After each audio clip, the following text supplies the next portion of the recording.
नमस्कार दोस्तों। अगर आपकी बर्थ डेट का अंक है 7 या फिर आप किसी भी महीने की 7, 16 या 25 तारीख को पैदा हुए तो ध्यान से सुनिए, क्योंकि मैं आपको बताने वाली हूँ कि 2026 में मूलांक नंबर 7 वालों को कैसा रहेगा उनकी स्पिरिचुअल अवेकनिंग और डीप ट्रांसफॉर्मेशन के लिए। और बिलीव मी, केतु की मिस्टीरियस एनर्जी इस साल आपको ऐसी इंसाइट देगी जो आपके लिए लाइफ चेंजिंग होगी। वीडियो को स्किप मत करिए, क्योंकि मैं आपको बताऊंगी कि कैसे आप इस स्पिरिचुअल ईयर को नेविगेट करें। तो चलिए सब्सक्राइब बटन दबाइए और बेल आइकन प्रेस करिए। सबसे पहले समझते हैं कि आप कौन हैं। मूलांक 7 आप पर केतु की रूलिंग है, जो कि सबसे स्पिरिचुअल और मिस्टीरियस प्लैनेट है। इसलिए आप नेचुरली इंट्रोस्पेक्टिव हैं, इंट्यूटिव हैं और डीप थिंकर हैं। सरफेस लेवल की बातें आपको इंटरेस्ट नहीं देती, आप डेप्थ चाहते हैं। आपकी पर्सनैलिटी, आप सीकर हैं, लाइफ के बड़े सवालों को ढूंढते हैं। सॉलिट्यूड आपको कंफर्ट देता है, क्राउड में आप अनकंफर्टेबल फील करते हैं। स्पिरिचुअल और फिलोसॉफिकल टॉपिक्स में नेचुरली इंटरेस्ट है आपको, और आपकी सिक्स्थ सेंस सिंपली अमेजिंग। आपकी स्ट्रेंथ, आपकी इंट्यूशन और एनालिटिकल माइंड आपकी स्ट्रेंथ है। आप चीजों को डीपली समझते हैं, पैटर्न्स को देखते हैं, और जो दूसरों को नहीं दिखता वो चीजें आप देख लेते हैं। रिसर्च, इन्वेस्टिगेशन या कोई भी वर्क जिसमें डेप्थ चाहिए, आप एक्सेल करते हैं। इनर पीस आपकी रियल वेल्थ है। आपकी वीकनेस, आप ओवरथिंक करते हैं, बहुत आइसोलेट हो जाते हैं और कभी कभी पेसिमिस्टिक बन सकते हैं। ट्रस्ट इश्यूज हैं, सोशल सिचुएशंस में ऑकवर्ड फील करते हैं, और हाँ, थोड़े सिक्रेटिव भी हैं, खुलकर बात नहीं करते। अब बात करते हैं कि 2026 जो कि नंबर 1 ईयर है, आपकी केतु एनर्जी के साथ कैसा इंटरेस्टिंग कॉन्ट्रास्ट बना रहा है। करियर एंड पैसों की बात, मूलांक 7 सुनिए केयरफुली, क्योंकि 2026 आपके करियर में कुछ अनएक्सपेक्टेड पाथ्स दिखा रहा है। केतु और नंबर 1 की एनर्जी मिलकर एक यूनिक सिचुएशन बना रही है। एक्सटर्नल सक्सेस आएगी, लेकिन आपका फोकस ज्यादा इनर सेटिस्फेक्शन पर होगा। फर्स्ट क्वार्टर थोड़ा कंफ्यूजिंग रहेगा। जनवरी मार्च में आपको लगेगा कि करियर में कुछ मिसिंग है। मे बी पोजीशन अच्छी है, पैसे ठीक हैं, बट फुलफिलमेंट नहीं मिल रही। ये फीलिंग नेचुरल है। केतु मटेरियलिज्म से डिटैचमेंट लाता है। फॉर जॉब पीपल, अगर आप टेक्निकल, रिसर्च या एनालिटिकल फील्ड में हैं, IT, data science, research, psychology या स्पिरिचुअलिटी, हीलिंग में हैं, तो अच्छी अपॉर्चुनिटीज आपके लिए आएंगे। लेकिन कॉर्पोरेट पॉलिटिक्स और सुपरफिशियल नेटवर्किंग आपको ड्रेन करेगी। अप्रैल मई में कोई मेंटोर या गाइड आपको मिल सकता है, जो आपकी ट्रू कॉलिंग की तरफ पॉइंट करेगा। एक इम्पॉर्टेंट बात है आपके लिए, 2026 के मिड में, जो कि है जून और जुलाई, आपको करियर में चेंज करने का मन कर सकता है। Something more meaningful, more aligned with your will values. Impulsively jump मत करिएगा, बट सीरियसली कंसीडर जरूर करिएगा। For business owners, solo ventures या कंसल्टेंसी बेहतर रहेगी आपके लिए। टीम मैनेजमेंट में भी आप अच्छा कर सकते हैं। नीचे से मार्केट में भी फोकस करिएगा। स्पेशलाइज सर्विसेज जहां डेप्थ मैटर करती है, वहां पे भी आप अच्छा करेंगे। जैसे कि कुछ फील्ड्स हैं, स्पिरिचुअल, हीलिंग या रिसर्च या टेक्निकल कंसल्टेंसी, वो अच्छा ग्रोथ करेंगी। पार्टनरशिप को अवॉइड करना है, आप अकेले ही बहुत अच्छा कर सकते हैं। अब आती है चैलेंजिंग पार्ट की बारी, आपके लव लाइफ की। और मूलांक 7 यहाँ थोड़ी कॉम्प्लेक्सिटी है। आपके लिए रिलेशनशिप कभी भी आसान नहीं रहे हैं। आप इमोशनली अवेलेबल होने में भी स्ट्रगल महसूस करते हैं। 2026 इस पर थोड़ा काम मांग रहा है। सिंगल्स के लिए ऑनेस्टली बोलूं तो लव लाइफ एक्टिव प्रायोरिटी नहीं होगी। इस साल आपका फोकस ज्यादा सेल्फ डिस्कवरी पर रहेगा, बट इसका मतलब ये नहीं कि कुछ होगा ही नहीं। बेस्ट मंथ्स रहेंगे आपके लिए मार्च, जुलाई और नवंबर, लेकिन कनेक्शन कहीं भी अनयूजुअल प्लेस पर होगा, जैसे कि लाइब्रेरी, मेडिटेशन सेंटर, वर्कशॉप या ऑनलाइन स्पिरिचुअल कम्युनिटी में भी। कोई इंटेलेक्चुअली स्टिमुलेटिंग या स्पिरिचुअली इंक्लाइंड पर्सन आपको अट्रैक्ट कर सकता है। आपके लिए फेलो मूलांक 7, 2, 4, 9 डीपर कनेक्शन बना सकते हैं।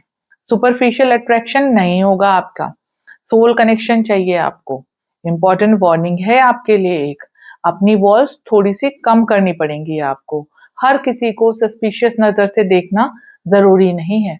ट्रस्ट बनाना सीखिए। भले चाहे आप स्लोली स्लोली बनाइए ट्रस्ट, लेकिन ट्रस्ट बहुत जरूरी है। For those who are in relationship, ये साल आपके लिए थोड़ा चैलेंजिंग हो सकता है। अगर आपका पार्टनर आपकी नीड फॉर सॉलिट्यूड नहीं समझता, आप अपने वर्ड में रहना पसंद करते हैं, बट पार्टनर को अटेंशन भी चाहिए। फरवरी, मार्च, अगस्त, सितंबर में कुछ मिसअंडरस्टैंडिंग्स हो सकती हैं। पार्टनर को फील होगा कि आप इमोशनली डिस्टेंट हैं। कम्युनिकेशन ओपन रखिए, बताइए कि आपको स्पेस क्यों चाहिए। For married couples, deep conversation और स्पिरिचुअल एक्टिविटीज साथ में करने से आपका बॉन्ड स्ट्रांग होगा। आप किसी नेचुरल वॉक पर चले जाइए या फिर आप कोई मेडिटेशन साथ में करिए, इससे आपका बॉन्ड जो है स्ट्रांग होगा। और फिजिकल इंटीमेसी से ज्यादा आप अपने इमोशनल और स्पिरिचुअल बॉन्ड पर वर्क करिए। इससे आपका कनेक्शन भी अच्छा बनेगा और आपके हस्बैंड या आपकी वाइफ के साथ ये साल आप इजीली निकाल पाएंगे।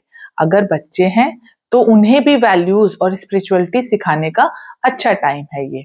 एक इम्पॉर्टेंट एडवाइस है आपके लिए, डिटैचमेंट अच्छी है बट इंडिफरेंस नहीं। अपने लव्ड वंस को बताइए कि आप उनकी केयर करते हैं। भले ही आप बहुत एक्सप्रेसिव नहीं है, लेकिन आप उनकी केयर करते हैं, ये आपका बताना बहुत ज्यादा जरूरी है। अब सबसे इंपॉर्टेंट बात आपके हेल्थ की, मूलांक 7, आपकी मेंटल और स्पिरिचुअल हेल्थ आपकी फिजिकल हेल्थ से ज्यादा इंपॉर्टेंट है। 2026 इस पर आपको बहुत फोकस करना होगा। मेंटल हेल्थ जैसे कि ओवर थिंकिंग, एग्जाइटी और एग्जिस्टेंशियल क्वेश्चंस आपके परेशान कर सकते हैं, आपके माइंड में बराबर घूमेंगे।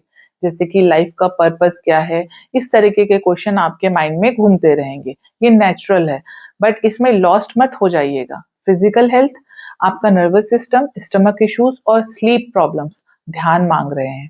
केतु अक्सर साइकोसोमेटिक इश्यूज लाता है। माइंड की प्रॉब्लम्स बॉडी में मैनिफेस्ट होती हैं। आपके लिए जो क्रिटिकल मंथ्स हैं वो हैं अप्रैल और सितंबर। इन मंथ्स में अपनी मेंटल हेल्थ को प्रायोरिटी दीजिएगा। आपको क्या करना है, डेली मेडिटेशन करना है, ये नॉन नेगोशिएबल है। कम से कम 20 मिनट आपको डेली मेडिटेशन करना होगा। जर्नलिंग करिए, अपने थॉट्स को पेपर्स पर लिखिए। नेचर में थोड़ा टाइम स्पेंड करिए, जैसे कि माउंटेन्स पर जाइए, रिवर के साइड पर जाइए या फिर कोई क्वाइट प्लेसेस, यहाँ पर थोड़ी देर टाइम स्पेंड करिए। ट्यूसडे को स्पिरिचुअल एक्टिविटीज करिए और ग्रे या स्मोकी कलर्स पहनिए, ये केतु का दिन है। स्क्रीन टाइम को ड्रास्टिकली कम करिए। अपने सोशल मीडिया लाइफ को थोड़ा कम करिए। योगा और प्राणायाम में समय बिताइए, स्पेशली जो कामिंग एक्टिविटीज होती हैं या कामिंग टेक्निक्स होती हैं उनको अपनाइए। कोई स्पिरिचुअल टीचर या गाइड ढूंढिए जो आपको प्रॉपरली गाइड कर सके कि आपको कैसे अपने लाइफ में आगे बढ़ना है या अपने को कैसे ग्रोथ करना है। अब बात करते हैं पर्सनल ग्रोथ की। 2026 आपकी बिगेस्ट ट्रांसफॉर्मेशन का ईयर हो सकता है। स्पिरिचुअल अवेकनिंग हो सकती है, पास्ट लाइफ की मेमोरीज या कुछ डीप रियलाइजेशन आ सकते हैं। बिगेस्ट लर्निंग जो रहेगी आपकी 2026 में वो है बैलेंस। आपको स्पिरिचुअलिटी और मटेरियलिज्म में बैलेंस बनाना होगा। सॉलिट्यूड और कनेक्शन में भी बैलेंस बनाना होगा। डिटैचमेंट और इन्वॉल्वमेंट में भी कनेक्शन बनाना होगा और बैलेंस बनाना होगा। कंप्लीट आइसोलेशन सही नहीं है, थोड़ा वर्डली एंगेजमेंट भी बहुत जरूरी है। दूसरी इंपॉर्टेंट बात, कम्युनिकेशन। आप अपने थॉट्स कभी शेयर नहीं करते, सब अपने अंदर रख लेते हैं। थोड़ा खुलना सीखिए, अपनी बातों को शेयर करना सीखिए और लोगों को ट्रस्ट करिए और अपनी बातों को उनके साथ शेयर करिए। केतु एक ब्लेसिंग नंबर है, स्पिरिचुअल विजडम का नंबर है, इंट्यूशन का नंबर है, डिटैचमेंट का है, लेकिन इसका मतलब ये नहीं कि आप कंप्लीटली दुनिया से डिस्कनेक्ट हो जाएं। यूनिवर्स का एक मैसेज है आपके लिए, एनलाइटमेंट ढूंढो, लेकिन ह्यूमैनिटी से डिस्कनेक्ट मत हो। बैलेंस में ही पीस है। तो दोस्तों फाइनली बता रही हूं कि 2026 के 3 सबसे पावरफुल और स्पिरिचुअल मंथ्स कौन से होंगे। पहला है मार्च, इंपॉर्टेंट रियलाइजेशन और स्पिरिचुअल इंसाइट्स होंगे इसमें आपको। जुलाई, डीप ट्रांसफॉर्मेशन और लाइफ चेंजिंग डिसीजंस आप ले सकते हैं। नवंबर में ग्रोथ पीक पे रहेगी और इनर क्लैरिटी आपको आएगी। और यहाँ है स्पेशल केतु रेमेडी जो आपके लिए बहुत पावरफुल होगी। ट्यूसडे के दिन ग्रे या स्मोकी ब्राउन कलर पहनिए और अगर पॉसिबल हो तो डॉग्स की हेल्प करिए। डॉग्स को फीड भी कर सकते हैं या किसी भी डॉग को आप अडॉप्ट कर सकते हैं। मेडिटेशन या स्पिरिचुअल प्रैक्टिस ट्यूसडे को बहुत जरूरी है। इंसेंस स्टिक्स घर पर जलाइए जैसे कि सैंडलवुड या सेज आपके लिए बहुत अच्छा रहेगा। एक बोनस टिप है आपके लिए, इस साल एक स्पिरिचुअल डायरी को मेंटेन करिए। अपने ड्रीम्स लिखिए, उसमें इंट्यूशंस लिखिए या कोई रियलाइजेशन जो आपको हुआ हो उसमें नोट करते जाइए। ईयर एंड में आप देखिएगा कि आप कितना ट्रांसफॉर्म हुए हैं। अब मैं आपसे जानना चाहती हूँ कि आप मूलांक 7 हैं? कौन सी प्रिडिक्शन ने आपको सबसे ज्यादा रेजोनेट किया? करियर की मीनिंगफुल सर्च ने, रिलेशनशिप्स की कॉम्प्लेक्सिटी ने, या फिर स्पिरिचुअल जर्नी ने? कमेंट में हमें जरूर बताइएगा। और अगर आप भी फील करते हैं कि आप अलग हैं बाकी लोगों से और आप डीप क्वेश्चंस हमसे पूछना चाहते हैं तो फिर हमें कमेंट्स में जरूर मेंशन करिएगा, ठीक है? और ये वीडियो अपने मूलांक 7 वाले फ्रेंड्स के साथ जरूर शेयर करिएगा, स्पेशली उन लोगों के साथ जो फिलोसॉफिकल, इंट्रोस्पेक्टिव और स्पिरिचुअल हैं। पर्सनलाइज्ड न्यूमरोलॉजिकल गाइडेंस के लिए डिस्क्रिप्शन में लिंक है। सब्सक्राइब बटन जरूर दबाइए और बेल आइकन प्रेस करिए ताकि आपको बाकी अपडेट्स मिलती रहें।